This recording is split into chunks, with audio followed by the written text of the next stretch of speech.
Assalamu alaikum. Today, I want to tell you the story of the greatest human being who ever lived. A man who changed the course of human history. A man who was an orphan, a shepherd, a merchant, a husband, a father, a leader, a judge, and a prophet. A man who transformed an entire civilization in just 23 years. A man whose teachings are still followed by nearly 2 billion people today. This is the life story of Prophet Muhammad, peace and blessings be upon him. And by the end of this video, you'll understand why he's called mercy to all the worlds. Let's begin at the very beginning.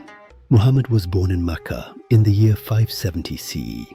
This year is known as the Year of the Elephant, because that same year, an army with elephants tried to destroy the Kaaba, but Allah miraculously stopped them.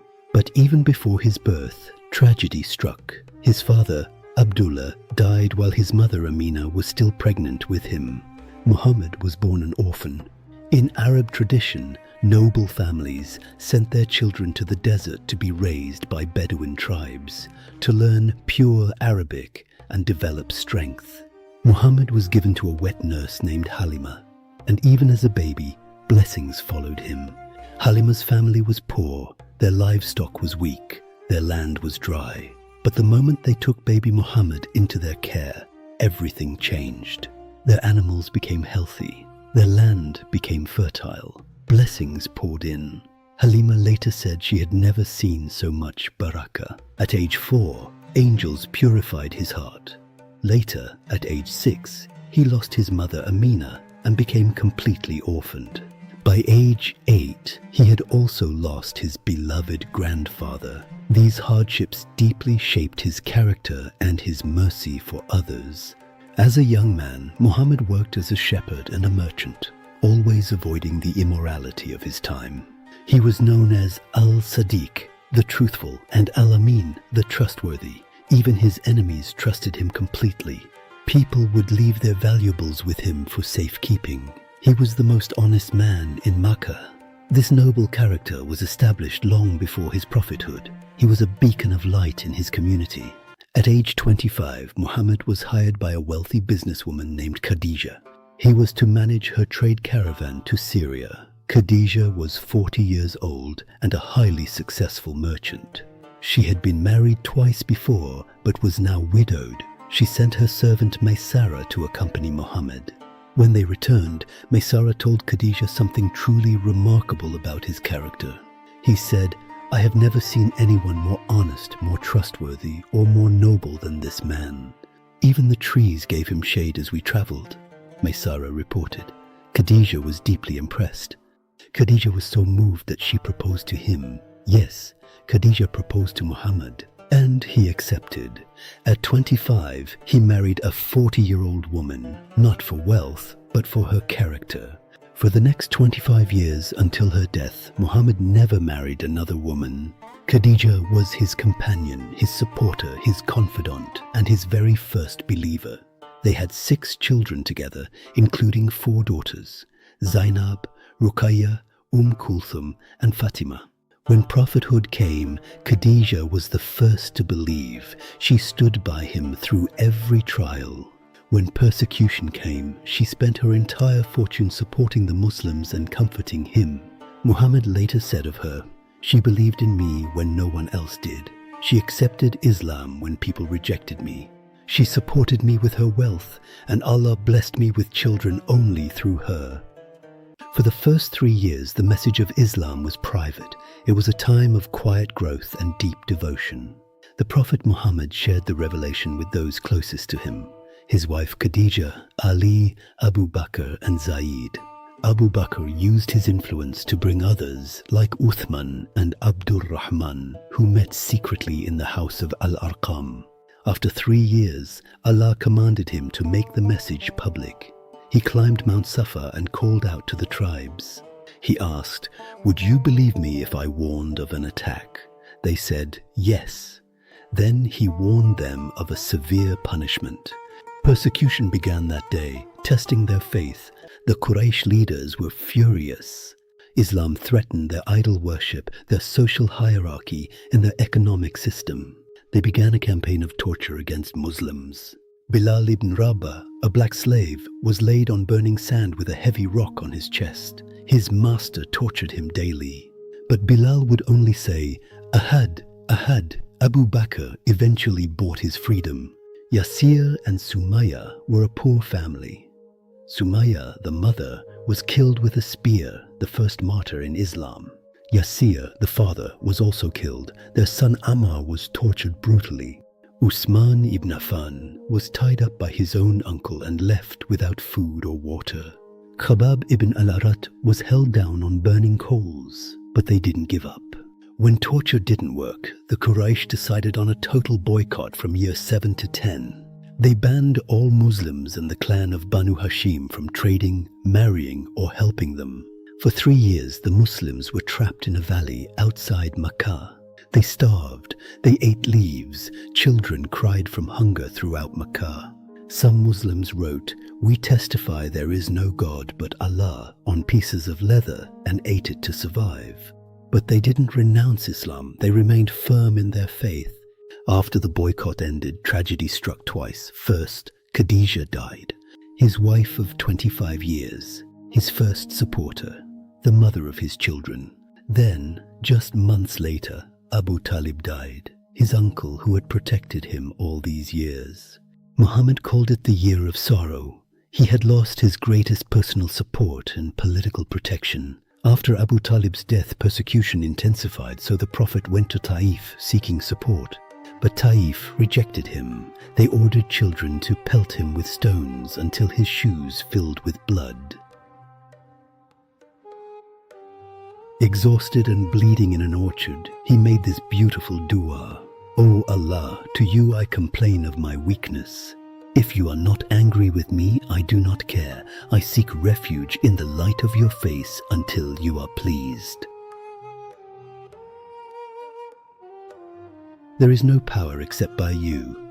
Even in his lowest moment, he only cared for Allah's pleasure. Shortly after the trials of Taif, Allah gave Muhammad the greatest gift, the miraculous night journey. One night, the angel Jibril came with a miraculous creature called Burak. In one night, Muhammad traveled from Makkah to Jerusalem, Al-Isra. In Jerusalem, he led all the previous prophets in prayer. Ibrahim, Musa, Isa, all of them, establishing that he was the final prophet in that line. Then began Al-Miraj, the ascension through the 7 heavens. He ascended through the heavens, meeting the prophets Adam, Isa, Yusuf, and Musa, until reaching the 7th heaven with Ibrahim. Beyond the 7th heaven, Muhammad went to Sidrat al-Muntaha, a place even Jibril could not go. There, the 5 daily prayers were prescribed. Originally 50, they were reduced to 5 through Musa's advice and Allah's mercy. Allah said, 5 indeed, 50 in reward. When he returned, the Quraysh mocked him. 2 Jerusalem and back in one night, a month's journey. But Abu Bakr said, if he said it, then I believe it. From that day, he was called Al-Sadiq, the testifier of truth.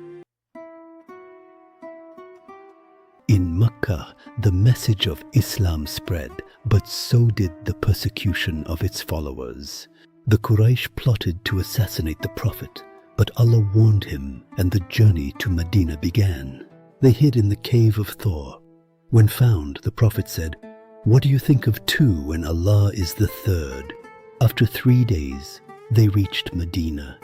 The city welcomed them with joy, marking a new era for Islam.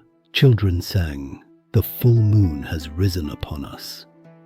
This migration, the Hijrah, became year 1. In Medina, Prophet Muhammad's first actions were foundational to building a new society. First, he built the masjid.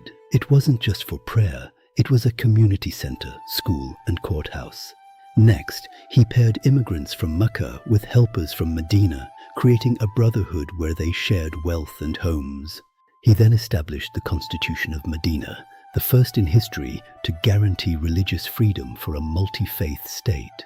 Muhammad showed how Islam applies to every aspect of life, as a leader, judge, teacher, and father. Within 23 years, he transformed a fractured society into a united ummah worshipping one God. Battle of Badr, Year 2. The Quraysh sent an army of 1,000 to destroy the Muslims. The Muslims had only 313 men. They were outnumbered 3 to 1. But Allah sent angels to fight alongside them. The Muslims won decisively. This showed Allah supports those who support Him. Battle of Uhud, Year 3. The Quraysh came back with 3,000 men seeking revenge. The Muslims initially won, but some archers disobeyed orders and left their positions. The battle turned and the Muslims suffered losses. The Prophet himself was injured, his tooth broken, his face bleeding. But even bleeding, he made dua for those who hurt him. O Allah, forgive my people, for they know not. Battle of the Trench, Year 5. The Quraysh formed an alliance of 10,000 men to wipe out the Muslims. On the advice of Salman al-Farsi, they dug a huge trench around Medina, a defense tactic unknown to Arabs. For a month, the armies faced each other. Then Allah sent a fierce wind that destroyed the enemy camp. They left in defeat. The Treaty of Hudaybiyah, Year 6. Muhammad had a dream. Muslims performing pilgrimage in Makkah. 400 Muslims set out for Makkah unarmed, intending only to make pilgrimage. The Quraysh blocked them. After negotiations, a treaty was signed. The terms seemed unfair, but Muhammad accepted it. Within 2 years, this unfair treaty brought more people to Islam than the previous 18 years combined. Conquest of Makkah, Year 8. The Quraysh broke the treaty. Muhammad marched to Makkah with 10,000 men. The city that had tortured them was at their mercy, but Muhammad gave a general amnesty. No blame shall be upon you today. Go, you are free. The same people who killed his companions, he forgave them all. He entered Makkah with his head bowed in humility. He destroyed the 360 idols around the Kaaba, saying, "Truth has come and falsehood has perished." Makkah, the city he was born in, expelled from, and now returned to, was finally free. 3 months after the farewell pilgrimage, Muhammad fell ill. He was 63 years old. He had a fever and severe headaches. But even in illness, he led prayers until he was too weak to stand. On a Monday morning, Ramadan 12th, year 11 AH, Muhammad passed away. He died in the arms of his wife Aisha. His last words were, "Rather, the highest companion in paradise." When news spread, the Muslims were devastated. Umar, in shock and denial, said, "Muhammad has not died." Abu Bakr entered, uncovered Muhammad's face, kissed his forehead, and said, "You are pure in life and in death, O Messenger of Allah." Then he recited, "Muhammad is not but a messenger. Messengers have passed away before him. If he dies, will you turn back on your heels?" The Muslims wept, but they understood Muhammad was a messenger. Now it was their responsibility to carry it forward. In 23 years of prophethood, Muhammad transformed a barbaric society into a just civilization and a united ummah. He left behind the Quran, unchanged for 400 years, the Sunnah, and a global community of believers.